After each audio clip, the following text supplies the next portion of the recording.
सिर्फ और सिर्फ अपनी कौम में हीरो बनना आज एक फैशन बन चुका है दुश्मनाने इस्लाम के दरमियान। बड़ी बड़ी कंट्रीज में भी देखने को मिल रहा है, जिसको बड़ा नेता बनना है वो हुजूर पर भोंकता है, इस्लाम के खिलाफ, कुरान के खिलाफ। उन जालिमों को कभी डूब कर मर कर सोचना चाहिए। हिंदुस्तान ही की अगर मैं बात करूं, मुझे तो मेरी इस अदा पर भी फख्र है कि अल्लाह ने मुझे अगर कुछ अता किया है तो मेरे रसूल के सदक़े में अता किया। किसी दूसरे पे भोंक कर तो मशहूर नहीं हुआ, तुम्हारी किसी किताब पे बोल के तो नहीं आया, ना तुम्हारे धर्म पे बोल कर आया, ना तुम्हारे किसी गुरु घंटाल को बोल के आया। मुझे मेरे मुस्तफा की इज्जत से अल्लाह ने इज्जत दी, और उन्हें यह सोचना चाहिए तुम्हारे पास रखा कुछ है ही नहीं जिसको बोलकर तुम दुनिया में पॉपुलर बन सकते। तुम्हें पॉपुलर बनने के लिए भी मेरे नबी का वास्ता लेना पड़ रहा है।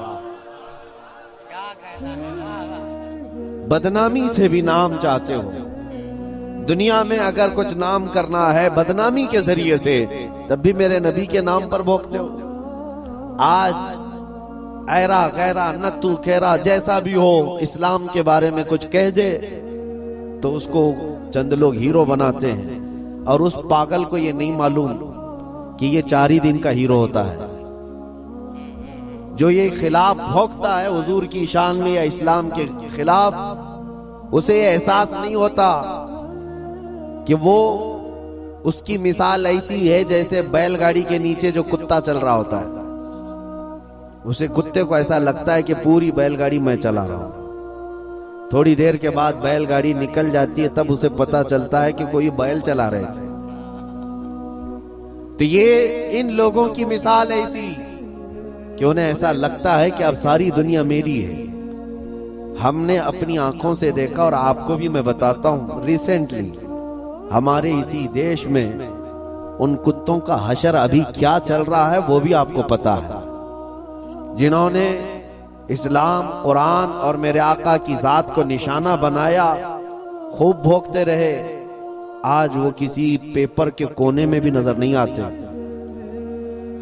दूसरों की बात तो छोड़ो, दूर दराज तो छोड़ो, अपनी कौम में ही नहीं पूछे जाते।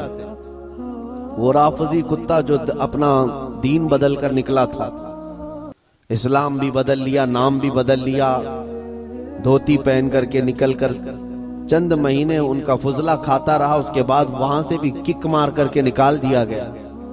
और उसके बाद आज हालत क्या है।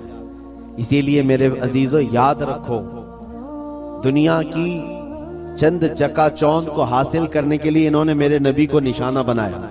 लेकिन एक बात मैं बताऊं, आज से 1400 साल पहले नबी पाक सल्लल्लाहु ताला अलैहि वसल्लम की शान में हस्सान बिन साबित ने कहा था, या रसूल अल्लाह, आपसे ज्यादा हसीन मेरी आंखों ने देखा, सुभान अल्लाह, सुभान अल्लाह, आपसे ज्यादा खूबसूरत किसी माँ ने जना नहीं।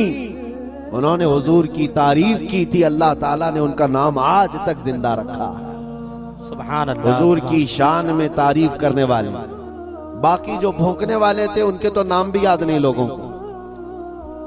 जो इस्लाम के खिलाफ दसीसाकारियां करते हुए अपनी जिंदगियां तबाह कर गए।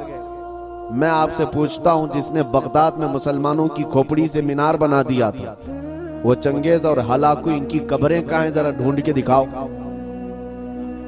इनके निशानात कहां हैं? इनकी औलादें कहां हैं? इनके तारीख में वो मकामात क्यों नहीं आज?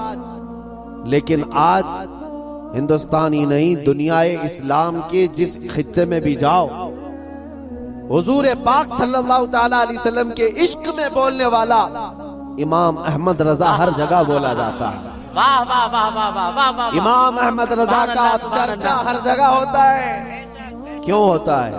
इसलिए कि उस आला हजरत ने अपनी जिंदगी हुजूर के इश्क में फना कर दिया था। इसीलिए उन्होंने कहा था, या रसूल अल्लाह, कि जान की इक्सीर है उल्फत रसूलुल्लाह की, खाक होकर इश्क में आराम से सोना मिला, जान की इक्सीर है उल्फत रसूलुल्लाह की। एक पॉइंट समझ करके चलो मेरे अजीजों, मैं आपको यही देना चाहता हूं, आज के हालात घबराने की जरूरत नहीं, बहुत तेजी से अभी बदलेंगे। इम्तिहानात आएंगे अभी तुम्हारे यहाँ, बहुत तेज आंधियां आने वाली हैं ये अगले चंद सालों में। आंधियों से मुराद सिर्फ यही हवाओं की आंधियां मत समझो, कुफ्र और शिर्क की आंधियां, जुल्म और सितम की आंधियां, और दिन दहाड़े जो मुसलमानों का कत्लेआम है ये बढ़ता जाएगा। मैं हदीस की रोशनी में बता रहा हूं, हदीस की रोशनी में बता रहा हूं, बढ़ता जाएगा। तुम्हारा इम्तिहान है। अभी तो खाली चिट्ठी दिखा करके लोगों को लुभाने वाले बाबा आए हुए कि तुमने क्या खाया, तुम घर में क्या करके आए, चिट्ठी दिखा देंगे। अभी तो दज्जाल को आना बाकी है। दज्जाल आएगा, वो तो तुम्हें बारिश बरसा कर दिखाएगा, मरे हुए आदमी को जिंदा करके दिखाएगा। इतने बड़े इम्तिहानात होना बाकी है। उस जमाने में तुम्हारा क्या होगा, तुम किस तरह से जिंदगी गुजारोगे? एक इलाज में बताऊं, हर जमाना चाहे जैसी भी सख्तियों वाला आए, कल को अगर फसादात भड़का दिए जाएं, तुम्हारे सामने तुम्हारे बच्चे ज़बा कर दिए जाएं, तुम्हारे सामने तुम्हारी औरतों के दुपट्टे छीन लिए जाएंगे, कुरान पाक को जलाने की कोशिशें होंगी, मस्जिदों के मीनार और गुंबद खत्म कर दिए जाएंगे, ये सारे हालात बढ़ते जाएंगे। तो क्या तुम इन तूफानों से घबरा कर ये फैसला कर लोगे कि जब तक मैं इस दीन में रहूंगा रोजाना एक मुसीबत को झेलना पड़ेगा, अच्छा है इनकी ही जय जय करूं जैसे कुछ चले गए? तो मेरे अजीजों, अगर तुम्हारा कदम जरा बराबर डगमगा गया तो फिर आज ही से तय कर लो कि तुम ईमान में आए नहीं थे, मुनाफिकत में थे। निफाक था। जिसका ईमान है वो उन आंधियों में एक ही सहारे के साथ जिंदा रहेगा। एक ही सहारा, छोड़ो, कोई कायद नहीं मिलने वाला है, मुश्किल है। रहनुमा, कायद, जमात, पार्टी, निगरान, सिपह सालार, ये सब एक तरफ रखो। उन हालात में तुम हर तरफ देखते रहोगे जिसको आला हजरत ने फरमाया है, साथी साथी कह के पुकारो, साथी हो तो जवाब आए। फिर झुंझलाकर सर दे पटखो, चल रहे मौला वाली है। हालात ऐसे आएंगे कि तुम साथी साथी कहकर पुकारते रहो, मदद के लिए कोई नहीं आने वाला है। उस जमाने में एक ही सहारा होगा।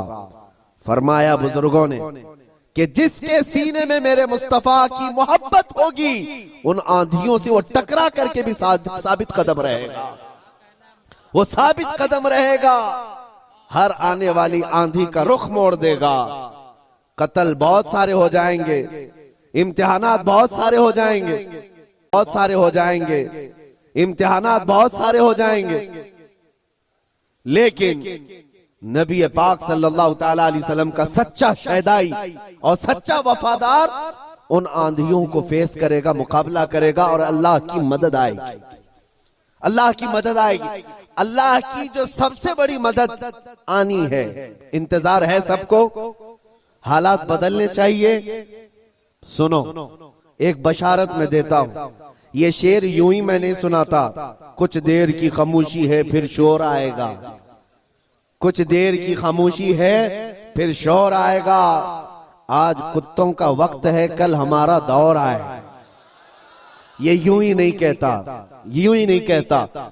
अल्लाह की सबसे बड़ी मदद जो आने वाली है वो करीब है, करीब है, करीब है। वो किस तरह से आएगी? अन करीब मदीने तैयबा से इमाम मेहदी का ज़हूर होगा, और इमाम मेहदी आएंगे खाने काबा के पास, और उस वक्त अख्ताब, औताद, अब्दाल, औलिया उनके हाथ पर बैत करेंगे। फिर वो निकलेंगे और फिर मुल्क शाम आएंगे। तो इमाम मेहदी का जमाना करीब है। मेरे मुस्तफा की हदीसों का मफहूम मैं आपके सामने रख रहा हूं कि जब वो दौर आएगा पूरी दुनिया में सिवाय इस्लाम के कुछ नहीं होगा।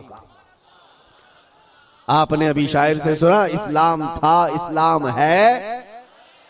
इस्लाम हाँ, सिर्फ तुम्हारे गांव में नहीं रहेगा, इंशाअल्लाह अमेरिका में भी रहेगा, यूरोप में भी रहेगा, अफ्रीका में भी रहेगा, और जितने चीखते चिल्लाते उनकी गर्दन पे भी रहेगा। हाँ, याद रखो, इस्लाम था, इस्लाम है, इस्लाम है। इसीलिए मैंने चंद सालों पहले कहा था, कुछ लोगों को तीखी लगती है बात, कड़वी लगती है, कि मस्जिद तोड़कर अपना माबद बनाना है, मस्जिद को खत्म कर दिया, शहीद कर दिया। भाई हुकूमत तुम्हारे पास, ताकत तुम्हारे पास, कोर्ट तुम्हारे पास, वकील तुम्हारे पास, बना लो। बड़े जोर शोर से सब बना रहे। हमसे एक इंटरव्यू वाले ने पूछा आप इस पर क्या कहते हैं? हमने सिर्फ इतना ही कहा कि बनाने के लिए कहो लेकिन थोड़ा किबला देखकर बना लेना। अच्छा है भाई, किबला देखकर बना लेना। ये क्यों कहा? क्योंकि हमें पता है मेरे मुस्तफा ने फरमाया एक दौर आएगा जब हर दीवार से आवाज आएगी अल्लाहु अकबर। हर जगह से अल्लाहु अकबर की आवाज गूंजेगी। मेरे अजीजों, मायूस ना हो आज के इन हालात से। जो नौजवान मायूस होकर सरासीनगी के शिकार हो जाते हैं, मुझे उनसे शिकायत है। आज भी तुम्हारे पास वही जज्बा है, हमें पता है। अगरचे बिखरी हुई ये कौम है लेकिन बड़ी बड़ी ताकतें तुमसे खौफजदा है।